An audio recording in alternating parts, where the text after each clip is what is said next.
প্রকাশ্য দিবালোকে চাপাতি হাতে নিয়ে এক তরুণের ব্যাগ ছিনতাই করেছে রাজধানীর মগবাজারের গ্রিনওয়ে গলির এই জায়গাটিতে। দর্শক, আমরা এখন আপনাদের দেখাচ্ছি যে জায়গাটিতে তরুণের ব্যাগ ছিনতাই করা হয়েছে। স্থানীয়রা বলছেন যে এই তরুণ মাসের শেষে যেই বেতন পান, তিনি চাকরি করেন, সেই বেতনের টাকা নিয়ে কিন্তু তিনি বাড়ি যাচ্ছিলেন। সেই কারণেই কিন্তু তাকে টার্গেট করেছিল ছিনতাইকারীরা এবং জানা গেছে যে সেই তরুণের বাড়ি কুমিল্লায়। ভোর 5টার দিকে এই জায়গাটিতে ছিনতাইয়ের ঘটনার কবলে পড়েন এবং তিনি অনুনয় বিনয় করেন। ভিডিওতে দেখা যায় সেই অনুনয় বিনয় করার পরেও কিন্তু রেহাই পানি তার ব্যাগটি ছিনতাই করে নিয়ে যায় ছিনতাইকারীরা।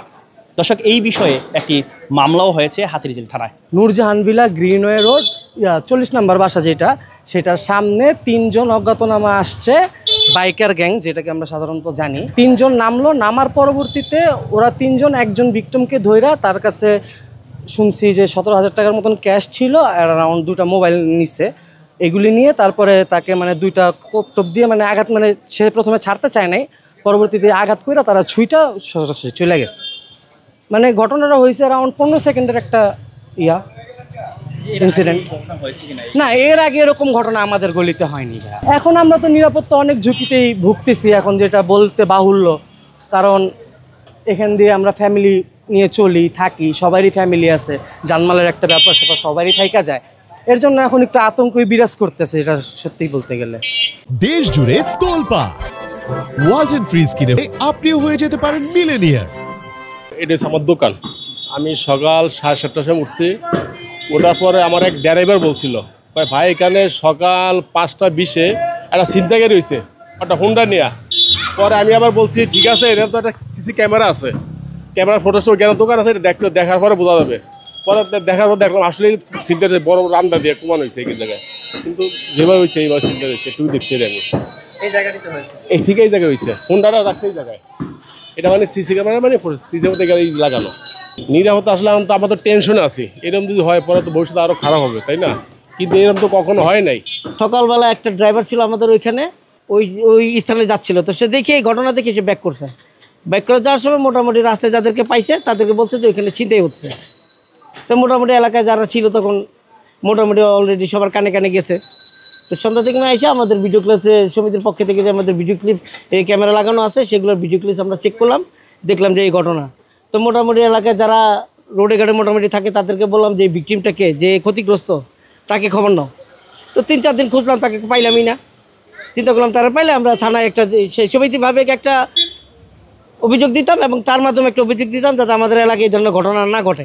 যে আমরা যে গতকালকে প্রশাসনের সাথে কথা হয়েছে, হাতিরঝিল থানার সাথে, এসেদের সাথে কথা হয়েছে, তারা মোটামুটি আমাদেরকে আশ্বাস দিচ্ছে যে সেরাম তারা আমাদের এলাকার প্রোটেক্ট দিবে।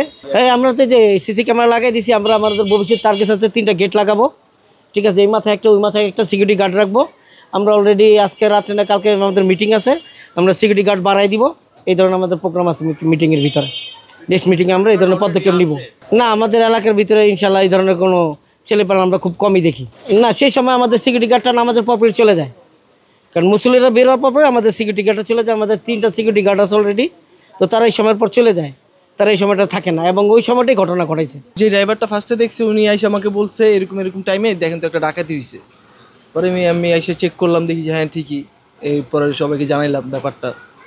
পরে আইসে ওনারা দেখলো। পরে এটার নিয়ে আর কোনো কিছু হলো না। 2 দিন আগে থেকে দেখলাম যে সবাই একটু আর কি এটা নিয়ে মাথা ঘামাইতেছে বেশি, আপলোড দিয়ে ভাইরাল করলো জিনিসটাকে বেশি। হ্যাঁ, ও তো ছিল, ওখানেই ছিল, ওখানে যাইতেছিল। পরে ওদের দেখে আবার পিছিয়ে ঘুরে দৌড় দিছে আর যাকে পাইছে তাদের সবাইকে বলে দিছে। ওরা ফার্স্টে 2টা রিক্সাকে অ্যাটাক করতে চাইছিল, ওটাকে পারে নাই। পরে যেই ছেলেটাকে ওরা টার্গেট করে আসছে, ওই ছেলেটাকে পরে ধরছে, ওরা অ্যাটাক করছে আর কি। ড্রাইভারটাই ফার্স্টে দেখছে, ড্রাইভারটাই বলছে এই এলাকায় বলছে না উনি প্রাইভেট কারের ড্রাইভার উনি ছিল। উনি ড্রাইভার গাড়ির কাছে যাইতেছিল হয়তো বা, তখন রাস্তায় দেখছে। দেখার পর আমাকে বলতেছে যে এরকম একটা চেক দাও তো, ওখানে ডাকাতি হয়েছে সকালে।